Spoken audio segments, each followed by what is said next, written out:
अस्सलाम वालेकुम दोस्तों, आज जुम्मे का दिन है। मैं आपको एक मज़ेदार कहानी सुनाने जा रहा हूँ। इस कहानी का सबक है कि एक दूसरे पर एतबार न करने से कैसे हालात पैदा होते हैं। एक मर्तबा का जिक्र है। 3 कछुए पानी में रहते रहते उकता गए। उन्होंने सोचा कि पहाड़ों की सैर करना चाहिए, जहाँ समंदर की तरह तूफान नहीं आते और हर तरफ अमन व सुकून होता है। ये सोचकर तीनों कछुए निकल पड़े। उन्होंने अपने साथ बहुत सा खाने पीने का सामान लिया। उनका सफ़र बहुत लंबा था, क्योंकि समंदर से पहाड़ का फासला सैकड़ों मील का था। और ये भी कि कछुए रेंगकर भी तो चलते हैं।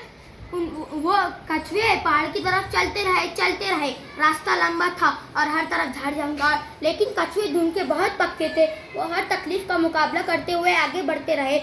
आखिरकार उनको पहाड़ दिखाई दिए जो बर्फ में ढके हुए थे। उन्हें यहाँ पहुँचते पहुँचते 20 साल गुजर गए। जब उन्हें उनकी मंजिल दिखाई दी तो उनकी खुशी का कोई ठिकाना न रहा। उन्होंने पहाड़ के दामन में एक अच्छी सी जगह पसंद की और सोचा कि कुछ दिन यही आराम करेंगे। हवा हल्के हल्के चल रही थी। सर्दी का ज़माना था, लेकिन कछुए का खोल इतना मोटा और सख्त होता है जैसे फौलाद। इस पर सर्दी का क्या असर होता। जब भी बर्फीली हवाएं चलती तो कछुए अपना मुंह मोटे खोल के अंदर छुपा लेते। उन्हें पता भी नहीं चलता कि हवा कितनी ठंडी है।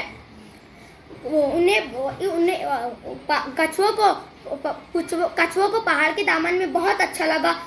उन्हें इस बात पर हैरत हुई कि आदमी भी कैसा बेवकूफ़ है जो इतनी अच्छी जगह छोड़कर समंदरों में घूमता फिरता है। उन्हें बहुत जोर की भूख लगी। वो खाने की तैयारियां शुरू करने लगे।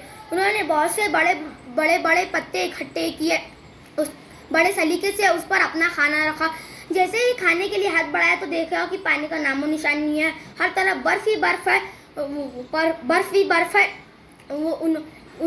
तब उन्हें ख्याल आया कि खाने के बाद पीने के लिए पानी कहाँ से आएगा।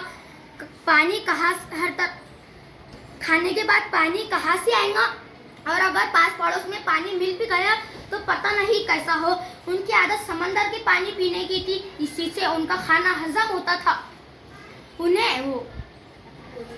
उनका खाना हजम होता था।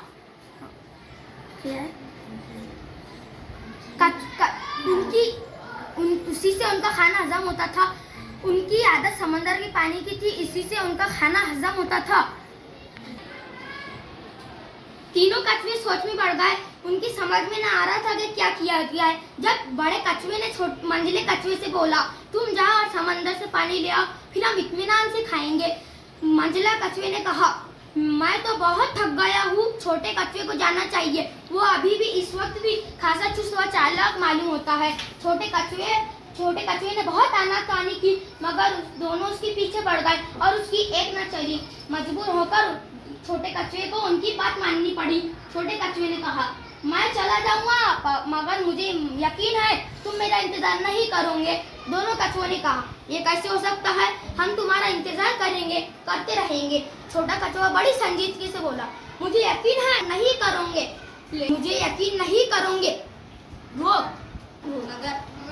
मगर दोनों उसके पीछे पड़ गए और उसकी एक न चली। छोटे कछुआ चला गया और उन्होंने कहा कि हम तुम्हारा इंतजार करते रहेंगे। छोटा कछुआ चला गया और दोनों कछुए इंतजार करते रहे। इंतजार करते करते महीने गुजर गए, साल गुजर गए, 10 साल गुजरे, 20 साल गुजरे, 30 साल गुजरे, यहाँ तक कि 50 साल गुजर गए, मगर छोटे कछुए को ना आना था ना आया। अब उन दोनों के मारे भूख के बुरा हाल हो गया। उन्होंने सोचा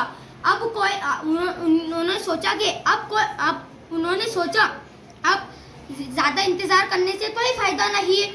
उसको आना होता तो अभी तक कर आ जाता। उन्होंने